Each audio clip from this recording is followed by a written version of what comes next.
Well, we often ask, what should children learn at school? And that is not a new question.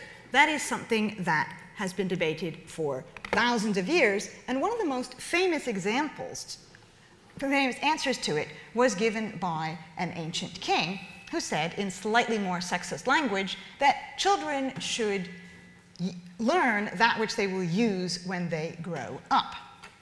Now, that answer is famous because it's paradoxical. On the one hand, obviously it seems completely true. How can you argue with that? On the other hand, it seems manifestly untrue. I'm sure every single one of you can think of more than one thing you learned at school that you have never used since. In fact, it often happens that most of what you learn at school doesn't get used since, and that's not confined to school education. So, for example, I recently became a permanent resident of the UK. I had to take the Life in the UK test, and so I had to learn how to pay a water bill in Northern Ireland. And it is very interesting, that piece of information, because not only is it not useful to me, but it couldn't possibly be useful to anyone taking that test, because you take it after you've lived in the UK for a while, either in Northern Ireland or not in Northern Ireland. And either way, you don't need to learn this information.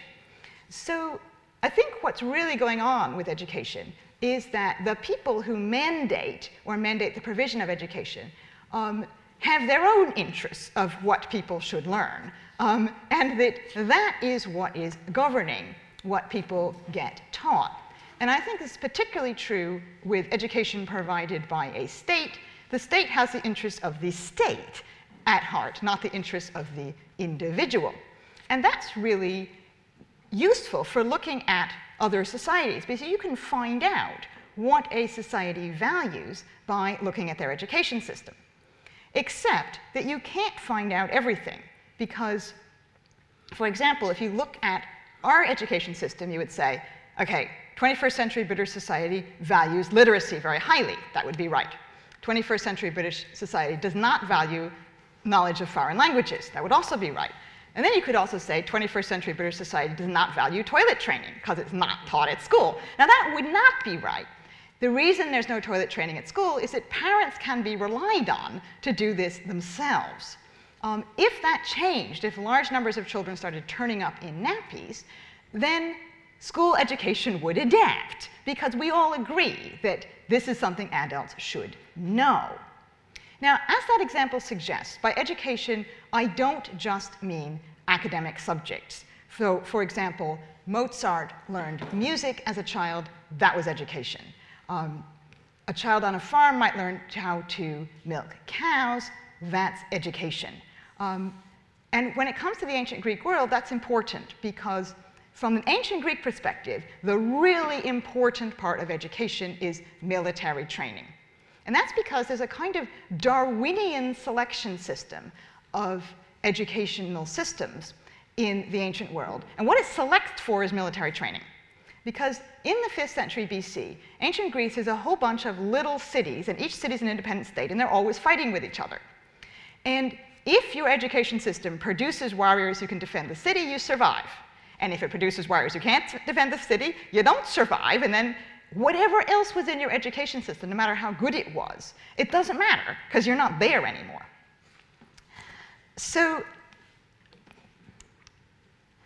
having a quick think about what military training means in the ancient world, obviously, some of it is simple skills, like you need to be able to throw a spear in such a way that it hits a target, but that's not the main part of it. The main part of it is having strength and stamina and toughness, because the soldier who can throw a spear is not half as good as the soldier who can march all day on an empty stomach and then throw the spear in such a way that it actually kills somebody at the other end.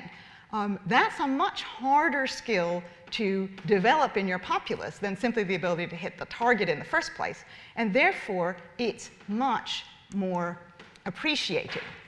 Now, for that reason, the ultimate education system in ancient Greek was considered to be that of Sparta. Oh no, that's not where Sparta is, just to clarify. see how many, okay, that's good. That's actually got Sparta on it. Now, Sparta prioritized these background military skills, the toughness and the courage and the endurance, to a very great extent. The Spartans had a culture in which basically adult men's whole lives were a kind of military camp. So they all ate together in order to make sure that they all had very third-rate food. And nobody could sneak off and eat any nice food on his own. And they would kind of sleep on the cold ground. And that meant that when they went on campaign, they were used to it. It didn't bother them. Now, let's see what happens with this. Oh, good. OK, this is the one that's important. So this is why Sparta got to be that way.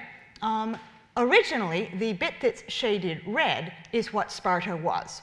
And then the Spartans who were successful conquered everything else you can see on this map. And that put them in with a certain dilemma. What do you do with conquered land in the ancient world? Well, one thing you can do is you can kill the people and take the land and farm it yourself. But not if you've conquered that much land, because there weren't enough Spartans to farm that themselves, and more land that you can farm than you can farm isn't much use. So they said to themselves, we will keep this land, and we will keep its original inhabitants on it, and there'll be a kind of serf, and they were known as helots. So the helots did all the manual labor. They did the farming, they did the building, they did the painting, they did the pottery making. Every manual task that was done in Sparta was done by the helots. And the Spartans might originally have thought that this was giving them a life of leisure. But it didn't turn out that way, because the helots weren't terribly keen on this situation. In fact, they took a really dim view of it altogether. And so they were always trying to revolt and get their territory back. Now, that poses a problem for the Spartans, because there are, as you can see, there are many more helots than there are Spartan citizens. So what the Spartans decide to do is to become this military camp society. They become super tough. If there are 5 or 6 or 7 or 8 times as many helots as there are Spartans, that's okay if the Spartans are reliably 10 times as good as the helots. So that if it comes to a fair fight, the Spartans will win, even though there are many more helots. That's how to make this situation work. So that's how they did make it work. And they thought, what kind of an education system do we need to make us 10 times as tough as the helots? We need a state education system, because parents are too nice. Take, for example, the matter of shoes. Parents, I'm sure you all have this flaw yourself. My parents had this flaw. They like their kids to wear shoes, because if kids don't wear shoes, they get thorns in their feet, probably not broken glass in antiquity, but pieces of rusty metal and such. They get cuts, they get bruises, they go around bleeding and crying, so you ask them to wear shoes. But there's a disadvantage to that, which is that when they grow up, they still have tender feet. Every single person in this room is probably wearing shoes because your parents made you wear shoes when you were little children and you didn't get really tough skin. But if your parents had said no shoes, absolutely not under any circumstances, you would have really, really tough skin on the soles of your feet, and you wouldn't need shoes now. Well, that was one of the things the Spartans decided, no shoes for children. But also, they extrapolated that in a larger sense. So no warm clothes for children, no soft beds for children. They need to grow up really, really tough. And that means they need to grow up not with their parents, because you can't really trust parents to be that tough on their children. Another example is Spartan boys were not given enough food. Now, what does a normal red-blooded kid do when he's really hungry and not gets enough food? Well, he steals it. What happens if you steal food and you get caught? Well, you get beaten, because stealing food's not allowed. But the idea was, this was what was supposed to happen in the system, because it was only the people who got caught who got beaten. The good ones got away with it. And so that trained the Spartan boys to be good burglars. And those are skills that you need when you're an adult warrior. They were quiet, they were quick, they were clever, they could sneak in and get something and sneak out again without getting caught. These are good skills. And so the starvation was supposed to be teaching them these useful military skills. Now, obviously there is one problem with this, which is not everybody's going to make it through an education system like that. In the ancient world, you already have a fair amount of infant mortality. Without modern medicine, children do die at a considerable rate. And if you treat them like that, obviously, you will increase the infant mortality rate. Now, one way the Spartans handled this was to not start the state education system until the age of 7. So when children were born, they were inspected by the oars, or the public officials. And if the kid looked like it wasn't going to make it through the education system, they killed it then and there. So parents were only allowed to raise babies that looked like they had a chance at becoming a good Spartan warrior. But after that, the parents get to keep them for 7 years, and then they hand them over to the state education system. So that helps a little bit, that the babies are not being asked to lie on the cold ground with no shoes. But it doesn't totally do the job, and that's a problem, because if you think about the problem they have, they need more citizens. Yes, they need tough citizens, but they also need more citizens. So they can't really afford this population decline. And they have a solution to this, which is really interesting, which is education of girls. Because what I've been talking about so far, the military training, that's for boys. You don't get military training for girls in Greece. But in Sparta, you do get athletic training, state mandated required athletic training for girls, because it's considered to be the way to produce healthy Spartan warriors.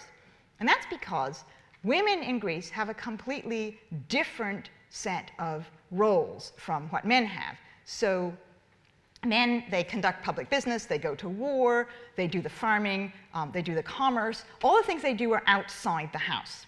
Everything that gets done inside the house is done by the women. It's not just a question of cooking and cleaning and raising children, but manufacturing any items that you would want to manufacture indoors. So for example, clothing.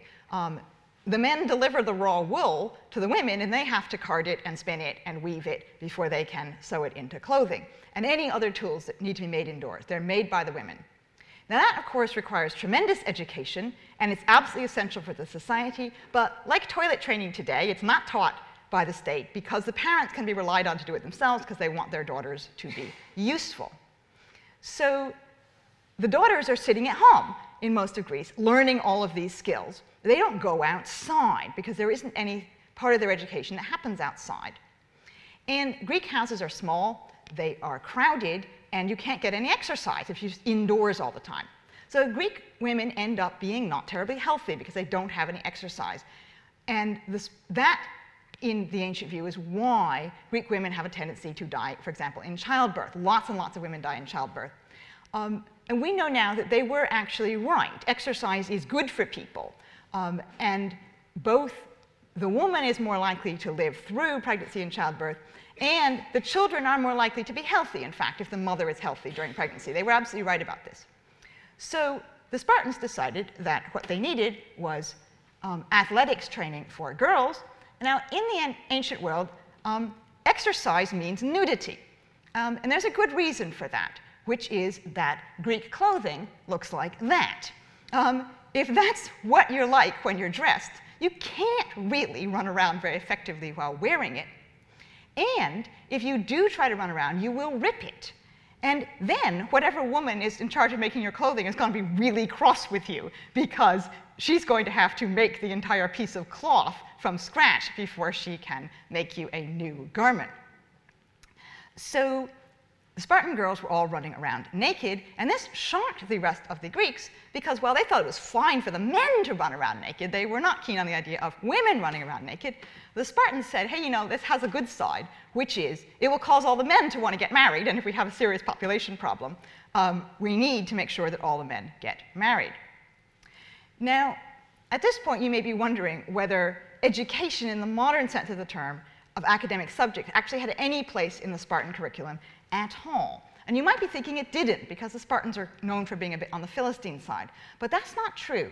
The Spartans were actually the best of all the Greeks when it came to teaching people basic literacy, because they thought an army actually needs people to be able to communicate in writing when necessary. We need universal literacy in our army. You can't expect parents to teach that. The parents don't have the children. The state has the children.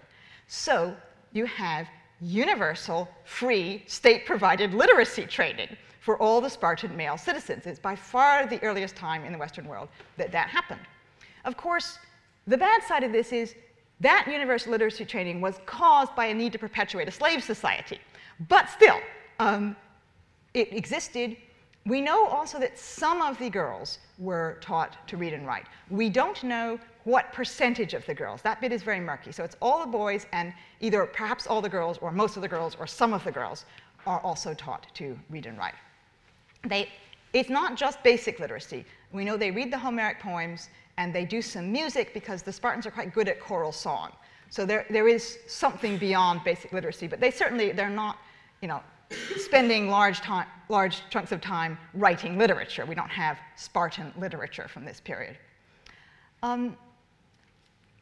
So what this means is that the famous Spartan education system, the one that's about physical toughness, is actually only one part of Spartan education. You have the physical toughness, yes, definitely, but you've also got the academic subjects, and you have another component, which is discipline. The Spartans are really, really good at courage, at character, at discipline, and at commanding. And that has to do partly with what a Spartan army is like.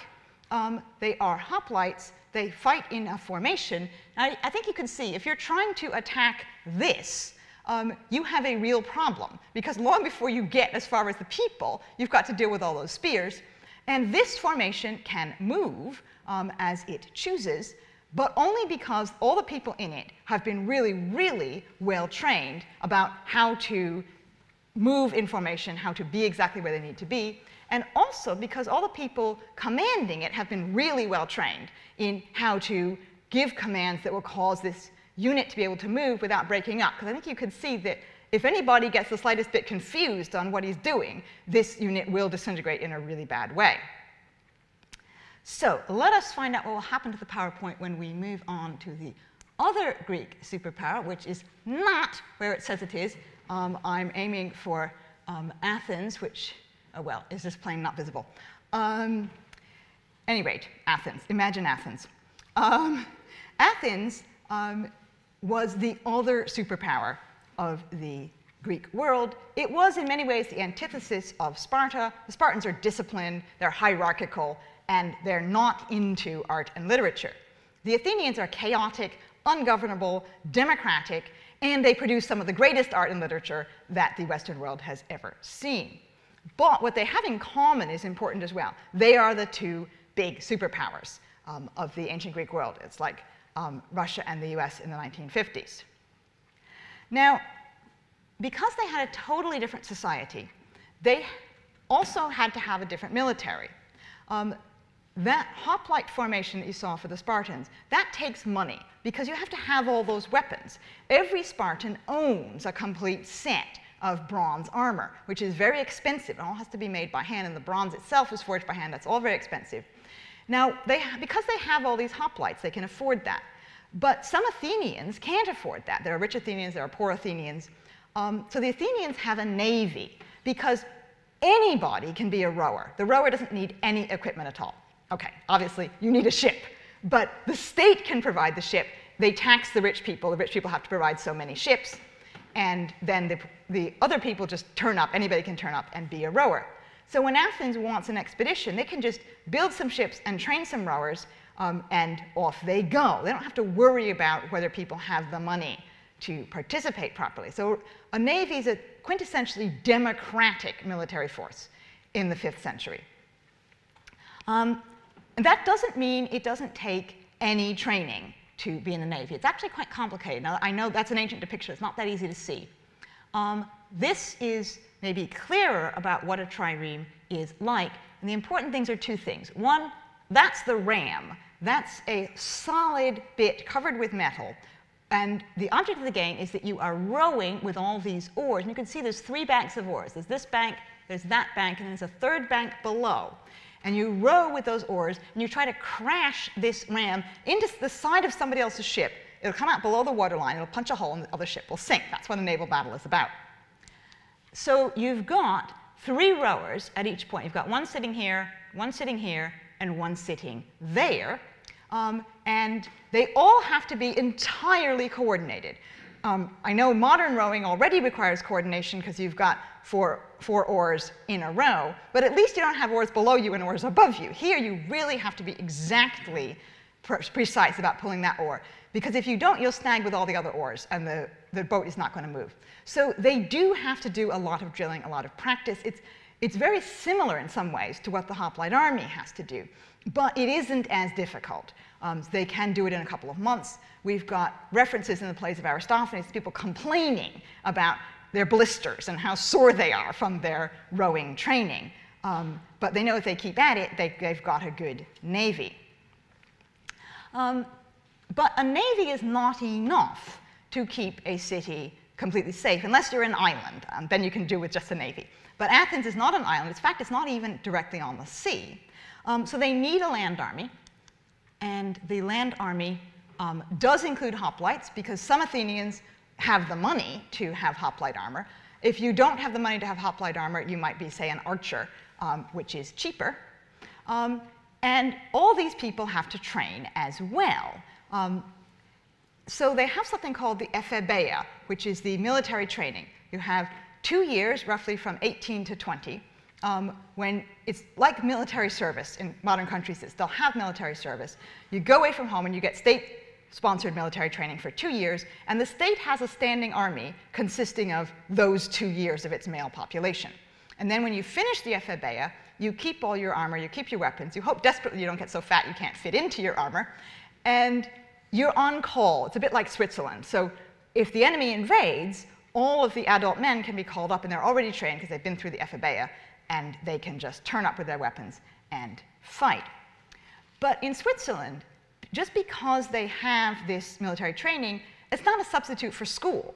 Swiss kids still have to go to school because you don't learn academic subjects in the army. And similarly, the ephebeia in Athens doesn't give you a school education. It just gives you military training. So it's not like Sparta, where the literacy training comes as part of the state package. Literacy training, any kind of academic education in Athens, is completely left up to the individuals, which means, of course, to the parents. So some parents send the children to school, both girls and boys. We do not know the percentage of children who actually go to school and get educated in classical Athens, and we don't know whether the percentage is different for girls or boys, but we do know that both girls and boys sometimes went to school. We also know that both girls and boys were sometimes taught at home by their parents or by tutors, and both girls and boys sometimes were not taught, and they ended up totally illiterate. You also have people who end up semi-literate. They've had some education, but not enough that they can really cope with reading something. And that's because learning to read is much harder in antiquity than it is now. And there are several reasons for that. One reason is that that is what you would typically be reading in the 5th century BC in Athens. Now, let's start from the beginning. We are grateful they do have an alphabet. It was much worse at a stage when they had a syllabary instead of an alphabet. So they have an alphabet. At least they've got that far. But they do not have division between the words, punctuation, capitalization, paragraphs, all these things that transfer the burden of interpretation from the reader to the writer. So if you read a book today, you know where to pause because someone's put punctuation in for you. You know where the words begin and end because somebody's put that in for you. But in antiquity, all you've got is the bare letters. And so you need to work out for yourself where to put the word divisions, where to put the punctuation, where to put the paragraph in. And that means that reading is more work, and therefore you need to be better at it before you're really fluent. It can definitely be done, but it just takes more time. Now, there's also another reason why it's harder to learn to read, which is that they hadn't thought of some things that we know about teaching children to read. Now, I'm not talking here about things like, is it phonics or is it whole word recognition? I'm talking about basic things like, when you teach your child to read, you do not give them Shakespeare. You give them an easy reader containing short, simple sentences made up of words that the child already knows. So when the child reads out the word, he recognizes it as a word that he already knows. Instead, the ancients taught children to read on the poetry of Homer, the Iliad and the Odyssey. And Homer was tough for two reasons. In the first place, Greek is a lot of different dialects. It's not like everybody in Greece speaks the same language in the 5th century. It's all intelligible, but it's not all the same. So somebody from Athens and somebody from Sparta, it's like speaking Scots and English. It's intelligible, but you need to work at it, especially if you're a little kid. Plus, Homer is several centuries ago by the time you get to the 5th century BC. So in other words, it's just like teaching your child to read on the poetry of Robert Burns, written out like that. Now, I think if you work at it, you'll get somewhere with that. It's not impossible. But you already know how to read. And I submit that this would just not be a good idea to give to your 7-year-old as how you start. In fact, I don't think I'd even give a 7-year-old that, although it would be much easier. So learning to read is hard. It takes a long time, and that's why you get a lot of people who haven't really mastered it, who have a small amount of education, even if they spent several years trying to get an education. So far we haven't dealt with research, and that's because research does happen in the classical period, but it's got nothing to do with the government in any city. State-funded research starts out in the Hellenistic period, and what happens at the end of the classical period is that Greece gets conquered by the Macedonians, and then the Macedonians sort of turn into Alexander the Great, who conquers most of the eastern Mediterranean. And then, after the death of Alexander, the Greek world is absolutely huge. It's not just Greece, it's Egypt and Turkey and all kinds of places. And it's composed of Hellenistic kingdoms. So instead of little independent cities fighting with each other, you have these great, huge, powerful, centralized monarchies.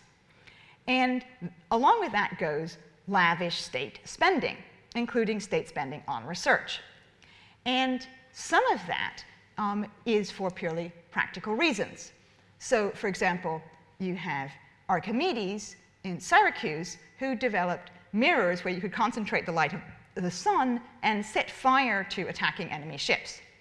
Now, we don't actually have it recorded who funded this research, but there are 3 reasons why I think it has to have been the government of Syracuse. First of all, Archimedes was a good friend of the king of Syracuse.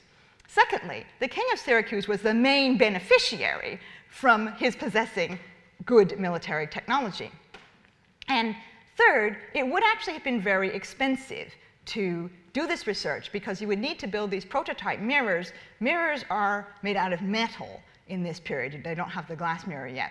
So he has to forge very precisely this curved metal disc in order to make this work. This is going to be complicated. It's going to take money. Money would have had to come from the king of Syracuse. But even before you get that, you get this, which is the first state-funded research center in the Western world, the Library and Museum at Alexandria in Egypt. Now, this had about 500,000 books. Now, there's a complication here, which is that a book in antiquity is something like this. It's not like a modern book, and it doesn't actually have as many words in it as a modern book. But if you calculate, on average, how many words one of these papyrus rolls holds and how many words a modern book holds, it's the equivalent of about 100,000 modern volumes. That's still a pretty decent library, really. And one way they got all those books was some of them were stolen from other libraries. Now, that's a reprehensible thing to do, I quite admit, but it does mean that the Library of Alexandria becomes the preeminent library of the ancient world in 2 different ways, as it were. And the scholars came from all over to use these books, and also they came because there were funded research positions here. So people were employed full-time to do research. And a lot of really important discoveries, when you think about Greek science, a lot of those discoveries come from here, but also in the humanities, discoveries come from here. For example, when we read a text of Homer today, what we read doesn't look like what Homer's poems were originally written down in, because of course we have word division and we have we have power graphs, we have all kinds of useful tools. But the words are pretty close to what was originally written. And that's because of these chaps in Alexandria. Because in the classical period, if you wanted a copy of the Iliad, you found somebody who had a copy and you copied it out by hand. And you wanted it for a specific purpose. Let's say you're going to recite some of this. Well, you might take out any bits that you didn't feel like using in your recitation. And if one of your friends had composed something clever, you might bung it in and add it into your recitation. And they did that. So then when you finish, then you've got a copy of the Iliad, which somebody else may borrow and copy and alter themselves. And before you know it, you've got all kinds of different papyri floating around with different versions of the Iliad. And no one individual can do much about this, because you want a copy of the Iliad, how are you supposed to know whether this is a good copy or a bad copy? But in Alexandria, they could put lots and lots of copies together, and they could say, well, these lines are actually only in 2 or 3 copies. They probably don't come from Homer. But these other lines, they're in all the copies. They probably do come from Homer. So they created a standardized text, which we still use today. And we have now, thousands of years later, a much better chance of finding Homer's real words in a text than you would have in the 3rd century BC, before the Alexandrians worked. OK, so we have, so from that point of view, a tremendous advantage of the state-funded research institute. But state-funded scholarship has problems. It's got, in fact, 2 kinds of problems. You can have state interference in research, and you can have the scholars interfering in the government. And actually, Alexandria had both of these. So Aristarchus was one of the chief librarians. He was one of the most famous, most important Homer scholars there's ever been. He was a very, very intelligent, good scholar. But he made some mistakes in politics. And I don't quite know why. One possibility is he wasn't as good a politician as he was a Homer scholar. The other possibility is he was actually a very principled politician. And he did what he thought was the right thing. And I don't know which of those it was. But in any case, what happened was there was a contested succession to the throne of Egypt, 2 different candidates. And Aristarchus backs the one who ultimately doesn't win.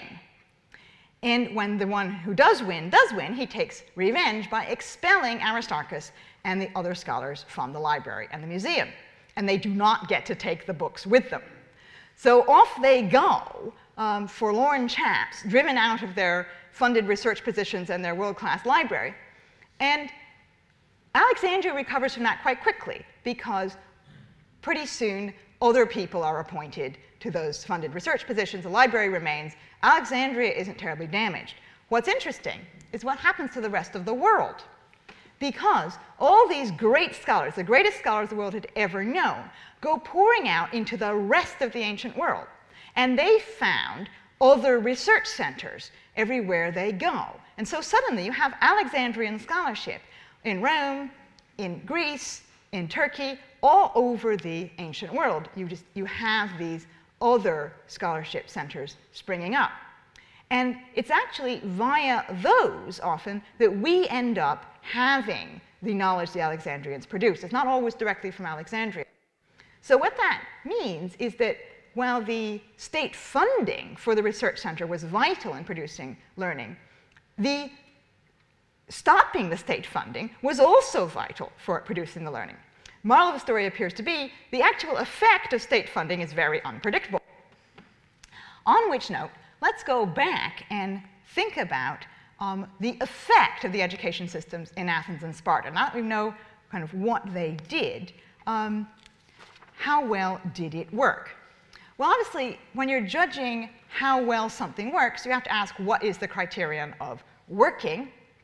And that's not an easy question to answer. But the criterion that I think it's fair to use is, what did the people whose education system it was want to get out of it? Did it meet their goals? And if their goals are perpetuating slavery, we may not agree with them. But still, did it do what they were trying to do? And I think, ultimately, both the Athenians and the Spartans would have said, no, our education systems didn't work. And this is how that happened. So if you take Sparta, you've got some big successes. They managed to keep the Helots down for centuries. OK, that's the main thing they're trying to do. It works. It's a big success.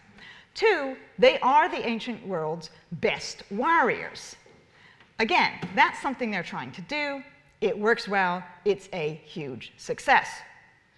But on the other side, there are some whopping problems. So these helots, yes, they're kept down for centuries, but they're not kept totally down. They're always trying to revolt, and eventually they succeed. Not all of them, but a big chunk of them get away, and they take back their territory, and Sparta loses a big chunk of that peninsula, which becomes independent. And Sparta never really recovers from that loss of territory. So that is one big loss. Secondly, when the Spartans were fighting with other Greek states, they didn't actually always win their wars. Now, of course, they were invincible in battle, practically speaking. If you have two armies meeting, even if the Spartans are greatly outnumbered, the Spartans will usually win. But you have a problem that if you are the general of an opposing army and you see the Spartans charging towards you, you do not normally say, "Oh gosh, here come the Spartans. Folks, let's go out there and die." No, you say, "Folks, here come the Spartans. Let's go inside the city and close the gates and hope they can't get in." And that was actually a very good way of dealing with the Spartans, because the Spartans are not good at siege warfare. They can't simply sit down around you and starve you out, because they've left Sparta not very well defended. There's all those helots back in Sparta who would like nothing better than to take their country back. And you've left, if you're the Spartans, you've left your wives and your children back there in Sparta at the mercy of the helots. You don't really want to take a couple of months to starve this city into submission. And you also don't have good siege engines, good catapults, things like that, because Spartans are not engineers, and they wouldn't really want to train up helots in military attack techniques. That would just not be smart. So the Spartans often can't really use their military superiority effectively. But the third thing, and I think it's a thing that really sinks them, is that even when they do manage to win, they don't manage to really make effective use of their victories. Because, as we've seen, it's a little tricky what you do when you conquer somebody else in the ancient world. You could kill them and take their land, but the Spartans don't really have that option. There just aren't enough Spartans. They don't want any more land. You could do what they did originally and turn the population into helots, but the Spartans can't do that either, because you know what? They can't handle any more helots, and they know they can't handle any more helots.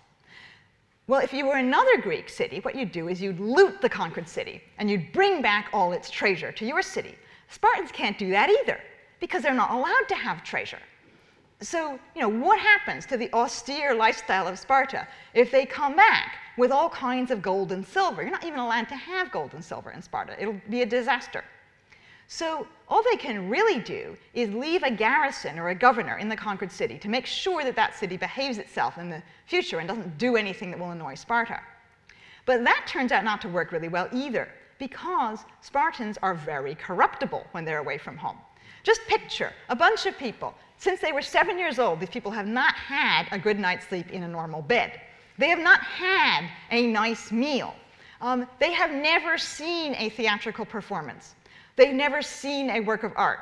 And you put them in a city which is full of soft beds, nice food, art, literature, etc.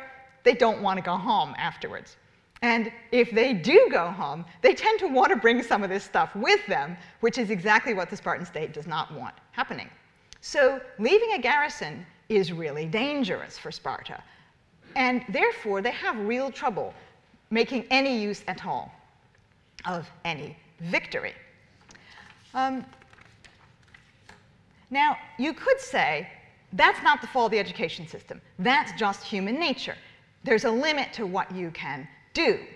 And the Spartans there would have said, absolutely not, you are wrong. Because the debate of nature versus nurture does go straight back to antiquity, and the Spartans were firmly on the side of nurture. And they have a story about how their education system got started, which is almost certainly a myth. I'm not pretending this is reality, but I think it's very important for understanding how they thought about it.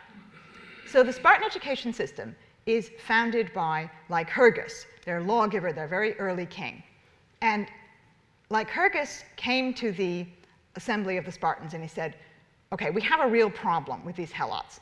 We need to have a superhuman citizen body, and we can achieve that by education. And the others said, you got to be kidding. Nurture does not trump nature. And Lycurgus said, oh yes it does. You see these two dogs? And he comes out with two dogs. Now one of them is a hunting dog type. It's like a greyhound. And that dog was born to run, born to hunt. But Lycurgus got it as a little puppy, and he's not trained it to hunt. He's kept it as a pet. All it's ever done is lie around and eat. So it's fat. It's a fat, lazy greyhound. On his other side, he has a dog that was of a lapdog breed. I don't know what a Greek lapdog looks like. Picture a Cocker Spaniel. So this dog is born to lie around and eat, but Lycurgus has trained it to hunt. And so he comes out and he says, okay, which of these two dogs do you think is a good hunter? Everybody points at the greyhound. Then he hauls out a live rabbit and a bowl of dog food, and he puts them on the ground. At this point, obviously, the rabbit looks at the Spartan assembly and he takes off like a rocket. The Cocker Spaniel, who's a hunting dog, takes off after him. The greyhound goes for the dog food. And Lycurgus says, you see, it doesn't matter how you were born. What matters is how you were trained. You can take anything, no matter how unpromising the original nature, and by nurture, you can make it into a good hunter. Now, of course, many of you might not want your dog to chase a rabbit. I personally don't like dogs chasing rabbits, but you have to remember this is Sparta. The purpose of a dog is to hunt, just like the purpose of a man is to fight. So chasing rabbits is good. So people said, okay, Lycurgus, we vote for you. We'll give it a try. And then he signs them all up to try this education system. He gets it set up. And then he knows that they're probably not going to stick it out when they see their poor little kids wandering around with bleeding feet and not enough food. So he says, I need to go off and consult the oracle at Delphi to see what the god Apollo has to say about this education system. Promise me, swear a sacred oath that you will not change one single thing until I come back. Well, can you say no to that? So they all swear this sacred oath. He goes off to the oracle at Delphi, and apparently the god said, or at least Lycurgus said that the god said, that it was a terrific system, exactly perfect. So Lycurgus broadcasts this. He has messengers go back to Sparta with the news, and then he kills himself. Okay, he never comes back. They can never change a thing, because they promised not to change anything until he got back. So, like I say, it's a myth, but it shows what they thought about their system, which is it's a system where nurture can trump any kind of nature at all. And that, I think, was something that made it work really, really well. Because, yes, of course, there is a role of nature, but if people think there isn't, it works better. So if you look at most ancient education systems, there's something you need to have to start with. Like you need to have noble parents, or you need to have rich parents, or you need to be smart, or you need to be strong. Those are the four things on the whole you tend to need, one combination or another. Now, it doesn't take too long to work out whether you've got any of those things, or the ones that are relevant. And if you decide that you haven't got them, you're inclined not to try very hard. Because if what you need to be a good warrior is to be strong, and, well, you look like me, you're not going to be strong, then you think, well, why should I go on trying? And if what you need to be a great scholar is to be smart, but you think you're not very smart, why should I go on trying? And that causes people not to get very far, because it's trying that makes the main difference. Even no matter what you're trying to do, if you're trying to learn to read and write, if you're trying to row a trireme, if you're trying to throw a spear, making an effort is always a really good idea. And the Spartan system guarantees that people do not get discouraged and stop trying. When you have your little 7-year-old kid, he's cold, he's hungry, he's wet, he's miserable, but he knows that he's going to succeed. He might die, but if he doesn't die, he'll make it. He's going to be one of the greatest warriors that the ancient world has ever known. He's got no choice about it. Nothing he can do will make a difference. He's just going to be carried forward by his education system. There isn't any question whether he's up to it. If he hadn't been up to it, he would have been killed on day one. He wouldn't be here now. And I think that was incredibly empowering. And that is one of the things, their lack of belief of any role of nature is one of the things that made the education system work as well as it did. Okay, let's think about Athens. Now, Athens doesn't work either in the sense of ultimately being a success, because like Sparta, Athens ends up being conquered by the Macedonians. If you get conquered, it's because your system ultimately didn't work. And Athens didn't work even more than Sparta didn't work, because before the Macedonians came along, Athens got conquered by the Spartans. So Athens worked less well than Sparta by the ancient system. That's clear. But it happens in a different way. And if you ask the Athenians at the end of the 5th century what went right and what went wrong, what they would have said is, well, there's nothing wrong with the education system. It worked fine. Our military was great. The problem was democracy. The good side was also democracy, because what happened was, from the Athenian perspective, Athenians were free, and they loved being free. And they would fight to the death. They were amazing warriors because they loved their freedom. So you say, well, if you're going to fight against some place where the people are not free, they don't really care if they win or they lose, because now I'm subject to my king. If I lose, I'll be subject to the other king. It's not really worth getting killed for. But the Athenian will fight ferociously because he's free. And if they lose, he won't be free anymore. But what he does with his freedom is he makes decisions. He really is free. Democracy means in Athens that when they have a decision to make, they don't leave it up to the government. Democracy here means we vote for the government, and then the government makes the decisions. But democracy there means we make the decisions. So, for example, they're thinking about whether to invade Syracuse. This is before those mirrors, by the way. So the thing is, should we send a naval expedition to conquer Syracuse? Yes or no? And that decision is made by calling all the adult male citizens to an assembly. And I mean everyone. Because yes, there are some people who are so poor they can't afford to take a day off work. And for that reason, you are paid to go to the assembly. So every single person can afford to go. And then, in the assembly, anybody, but anybody, can speak, can advise you, can tell you what to do. The Athenians invented freedom of speech, and they were incredibly proud of it. And immediately afterwards, they had to invent limits on freedom of speech in the form of the water clock, because people liked their freedom of speech. Okay, but within the limits of the water clock, you could advise the assembly to do anything you wanted, and people did. And then, after listening to all the speeches, the assembly would vote. So should we invade Syracuse? People say this, people say that. They vote to invade Syracuse, and then no matter how stupid the generals think this idea is, they need to go invade Syracuse. Simply saying, hey, this is not going to work because we're going to lose, will not do. Well, it didn't work. They did lose. Nobody came back. And the Athenians thought, okay, we better raise another army, because they were in the middle of a war with Sparta. And so they did, and they actually won a naval battle at Arginusi. And as we said, a naval battle involves the ships crashing into each other and trying to sink each other. Now, when your ship sinks, it doesn't mean that you just drown, because they're open on top. So you just kind of pop out and float around in the water.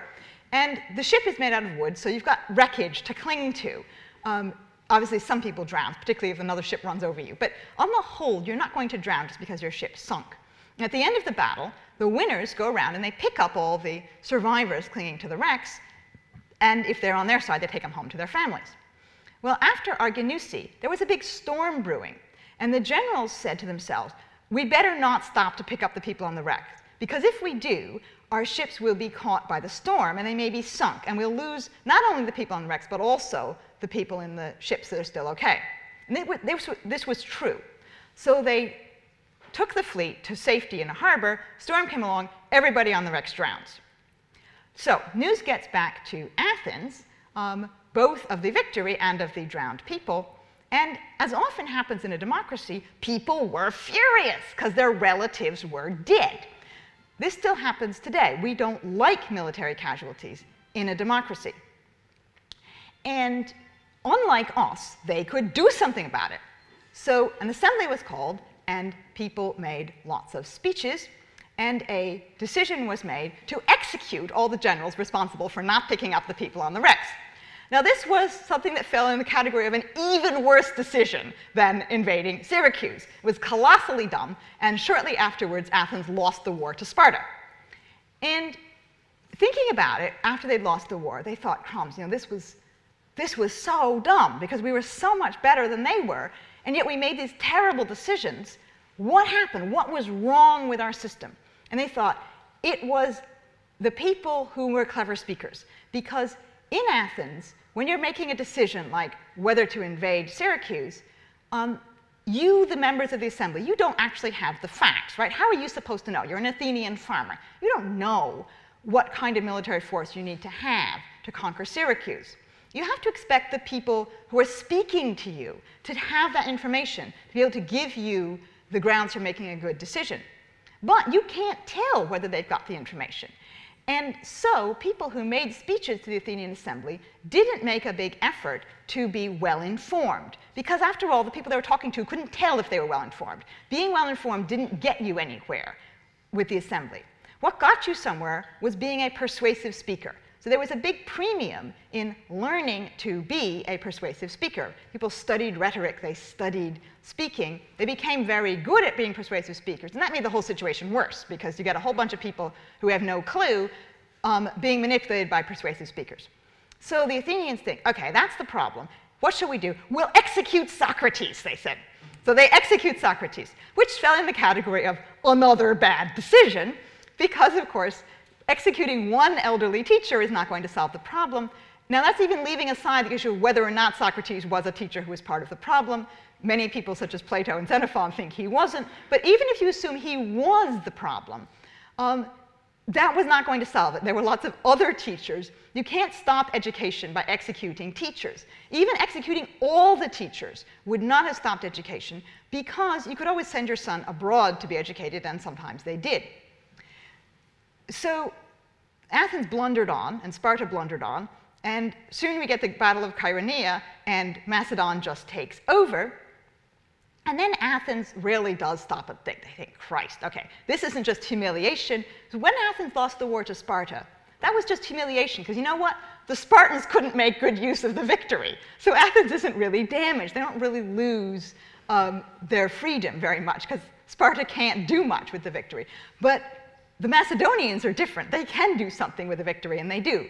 So Athens thinks, my God, what did we do wrong? Aha, they finally say. We should have educated the people in the assembly, rather than trying to make sure that nobody else was educated. And so, at that point, they changed their ephebeia. Remember, the ephebeia is the 2-year military training. Well, they changed that so that it includes academic subjects. So at that point, you get logic, you get rhetoric, you get training in philosophy and argumentation in the ephebeia. Now, there's no record of why they did that. Nobody has left an explanation. But I think it's pretty clear why they did that. It's because they finally realized that Agesilaus isn't right. Education is not about what will be beneficial for the boy when he grows up. It's about what's beneficial for the society. And it's not a good idea for the society to have totally uneducated voters, because they make really bad decisions. And therefore, when it was totally too late, when it could have no effect on history, they started educating their voters. And if they'd done that a bit sooner, God knows what would have happened. Thank you.